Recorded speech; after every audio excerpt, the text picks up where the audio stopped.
Hey guys, so in this video I'm going to show you how I make my buttons, and I did a video of this on my old channel, but I thought I would redo it to have it on this channel, and because it was a little bit vague as to how I actually got the computer side of things done, so I thought I would show you my whole process, except for the drawing and coloring of course, and that way you get a better idea of how I make these buttons.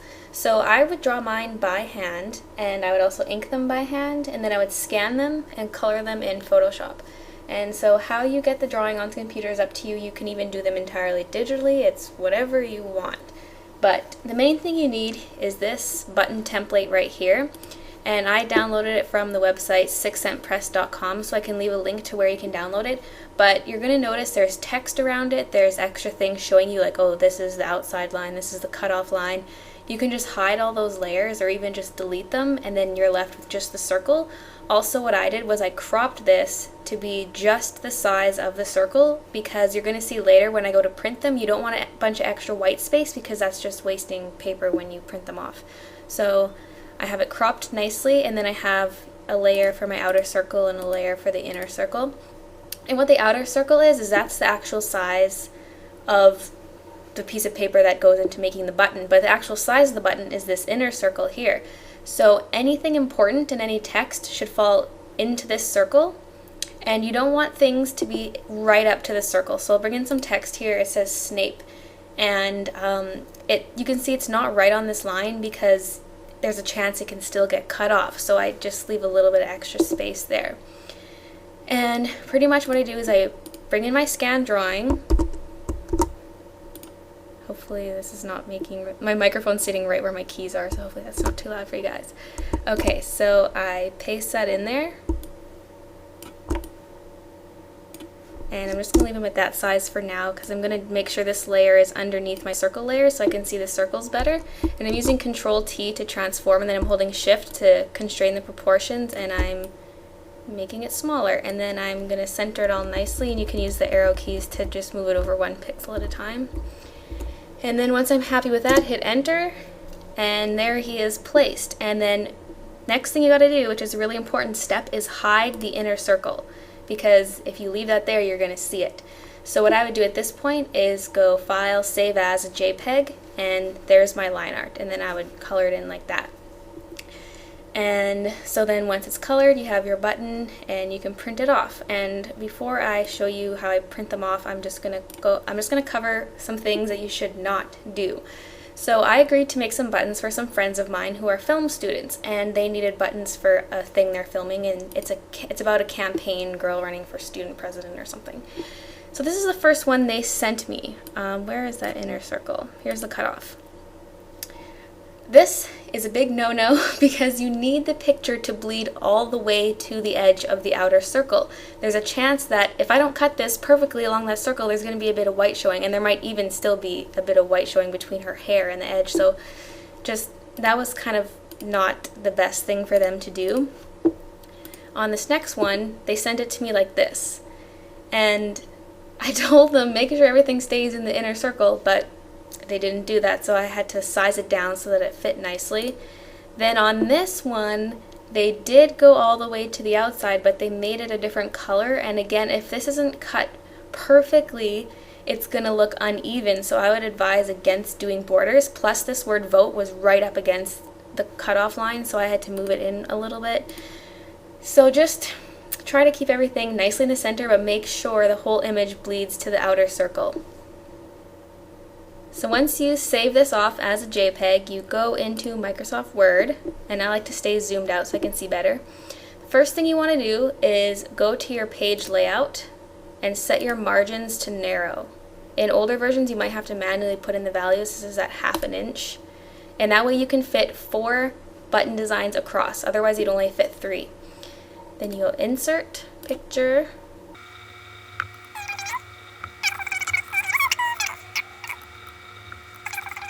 Insert.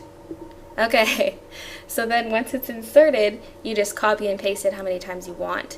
And you can choose to do 1 character per, like it depends how many you're making. I would make lots, so I'd usually do 1 page of just 1 character, or you can insert multiple characters on a page. So you can copy and paste that as many times as you want. paste, paste, paste, paste, paste, paste, paste, paste. And you can fit 20 on one page if you crop your template to be this small. This is why I said crop your template, is because this way you can fit buttons all right up to one another. So then you just print that off and you're ready to go for actually making the buttons. And I actually print mine off at school, so I'm not going to show me printing them, and because I don't need to print any of these, I already have the ones I need printed off. And I print them at school because we get like free printing there, and I don't want to waste all my ink because ink is super expensive. So if you have someplace you can print for free, I would suggest doing that. And a huge big point here is you have to print on regular computer printer paper.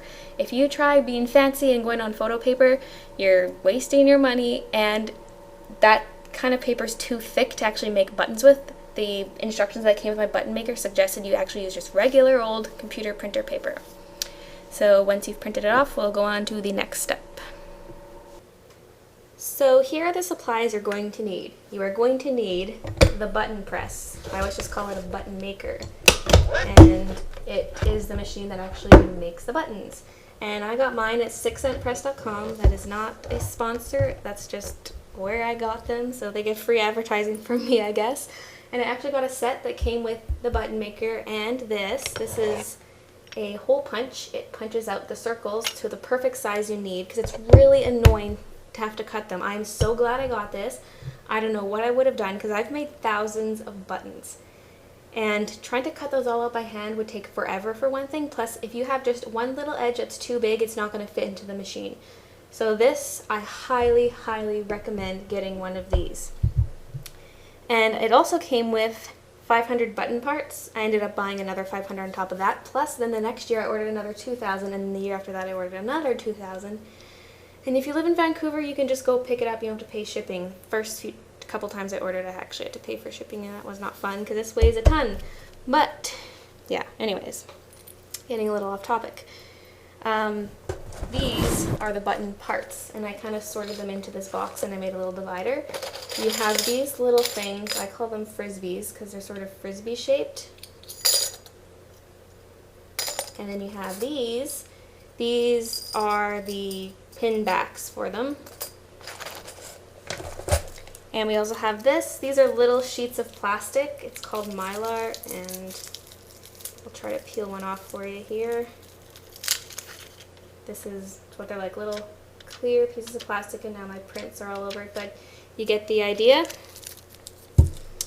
And then you're also going to need your printed out pieces of paper and a pair of scissors. So, first thing we're going to do is cut these into strips.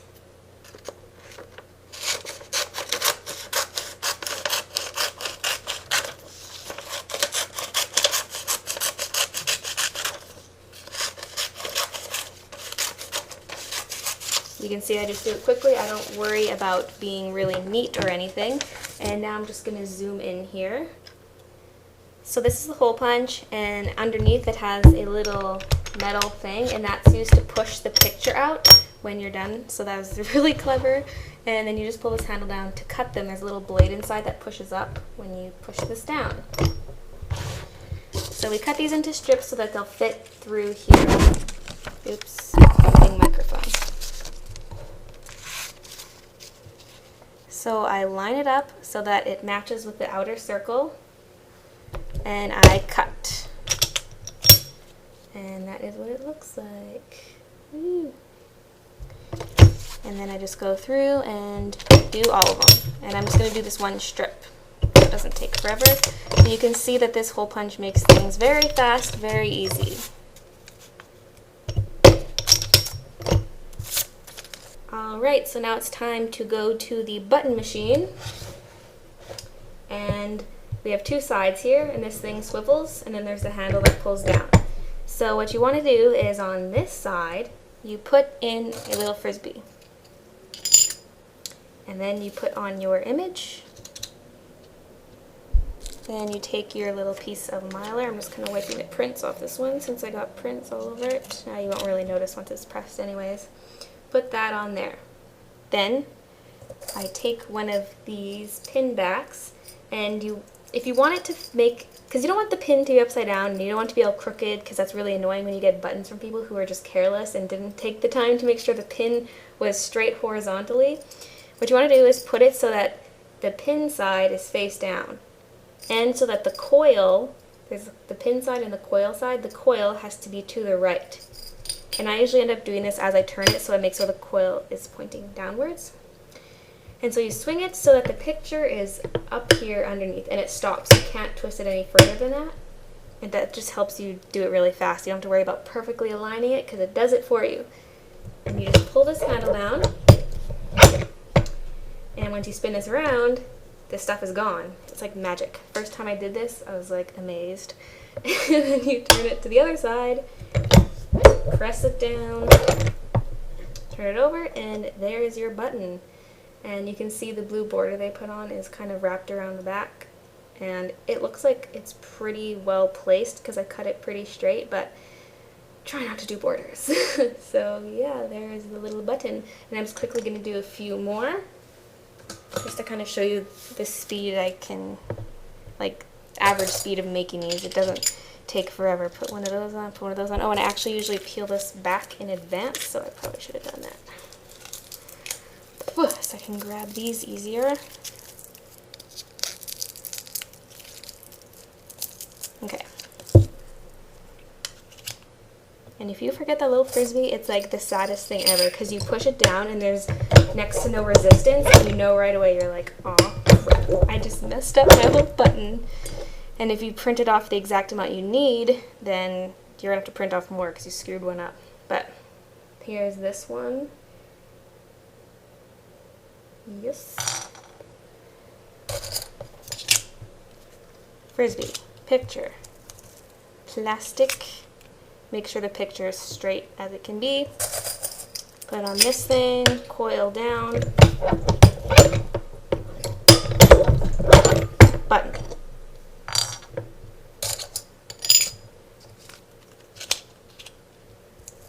It's like magic. I remember one time I was making buttons, and my roommate's friend was over, and he saw me making these, and he was an engineering student, so he was just like so fascinated by it and was like studying everything. It was hilarious. And I'm just going to do one more since there's one left.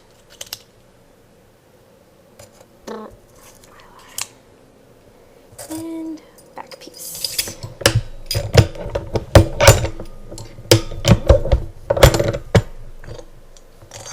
So there you have it. I just made these 5 buttons here. And that is essentially the process. So I hope this was a bit more informative than my last button video, and I hope it helps you guys. The button machines can be expensive, depends where you get them. There's cheap ones out there, but I just went for a good quality one that I can get quickly, and this is what I came across. So I'll leave a link to where you can get this and where you can print off the template. And that's pretty much it. And yeah, I guess I'll say this since it's related to the buttons. I'm selling buttons of mine. I sell different like anime characters and cute things on buttons. So I have an online store open, and it's going to be open until December 7th only, so I'll leave a link to that because you only have really a little over a month to get stuff if you want anything. So yeah, that is my button video. Thanks for watching, guys.